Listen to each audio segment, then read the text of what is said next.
ಹೈಕೋರ್ಟ್ನವರು ಕೊಟ್ಟಿರ್ತಕ್ಕಂಥ ತೀರ್ಪಿನ ಆಧಾರದ ಮೇಲೆ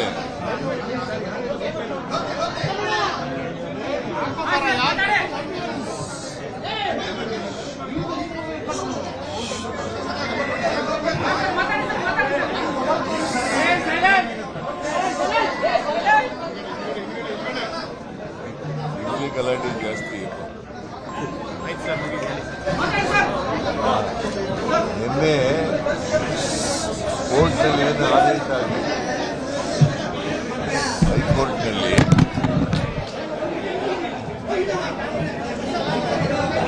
ಅವರು 17A ಪ್ರಕಾರ ಇನ್ವೆಸ್ಟಿಗೇಟ್ ಮಾಡಿ ಅಂತ ಹೇಳಿದ್ದಾರೆ.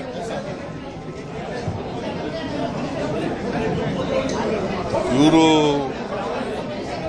ಕಂಪ್ಲೇಂಟ್ ದೂರುದಾರರು ಜನಪ್ರತಿನಿಧಿಗಳ ಏನ್ರಿ ನೀವು ಗಲಾಟೆ ಮಾಡೋದು ನಿಲ್ಸ್ರಿ, ನೀವು ಮಾತಾಡಿದ್ರೆ ಏನ್ ಮಾಡಕ್ಕಾಗುತ್ತೆ?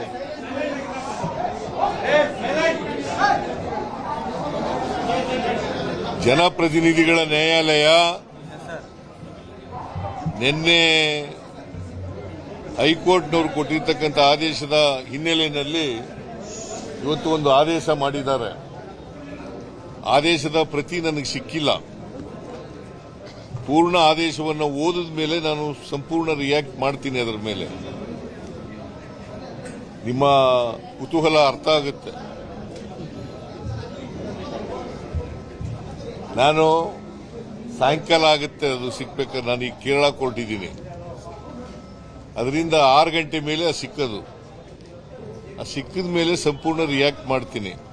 ಈಗಾಗಲೇ ನಿನ್ನೆ ಹೇಳಿದ್ದೀನಿ, ನಾವು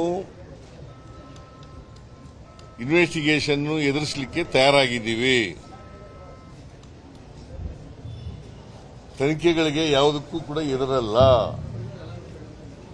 ಕಾನೂನು ರೀತಿಯ ಹೋರಾಟ ಮಾಡಲಿಕ್ಕೆ ತಯಾರಾಗಿದ್ದೀವಿ. ನಿನ್ನೆ ಈ ಮಾತುಗಳನ್ನು ಕೂಡ ಹೇಳಿದ್ದೀನಿ. ಈಗಲೂ ಅದೇ ಮಾತುಗಳನ್ನು ಪುನರುಚ್ಚಾರ ಮಾಡ್ತಾ ಇದ್ದೀನಿ. ಈಗ ನನಗೆ ಗೊತ್ತಿರೋ ಮಟ್ಟಿಗೆ ರೆಫರ್ ಮಾಡಿದ್ದಾರೆ ಲೋಕಾಯುಕ್ತಕ್ಕೆ ರೆಫರ್ ಮಾಡಿದ್ದಾರೆ. ಮೈಸೂರು ಲೋಕಾಯುಕ್ತಕ್ಕೆ ರೆಫರ್ ಮಾಡಿದ್ದಾರೆ. ಬಿಕಾಸ್ ಅಲ್ಲಿ ಕಂಪ್ಲೇಂಟ್ ಕೊಟ್ಟಿದ್ರು ದೂರುದಾರರು ಮೈಸೂರಿನವರು, ಮತ್ತೆ ಮೂಡ ಮೈಸೂರಿನಲ್ಲಿದೆ ಅಂತ ಮಾಡಿರಬೇಕು ಅಂತ ಅನ್ಕೊಂಡಿದ್ದೀನಿ ನಾನು. ಅಲ್ಲಿಗೆ ಮಾಡಬೇಕು, ಯಾಕಂದ್ರೆ ತನಿಖೆ ಮಾಡಿ ಅಂತಲೇ ನೆನೆನೇ ಹೇಳಿದ್ದಾರೆ. ತನಿಖೆ ಮಾಡಿ ಅಂತ ನೆನೆನೇ ಹೇಳಿದ್ದಾರೆ. ಅದರ ಪ್ರಯುಕ್ತ ಈ ತನಿಖೆಯನ್ನು we can't stop any investigation, we know that, but still I doesn't know what is the verdict of the court. I'll just find out and come back to you. Lokayukta sir, 3 months. I don't know. 3 months the report has to be submitted. I'm not aware of it. I'm not aware.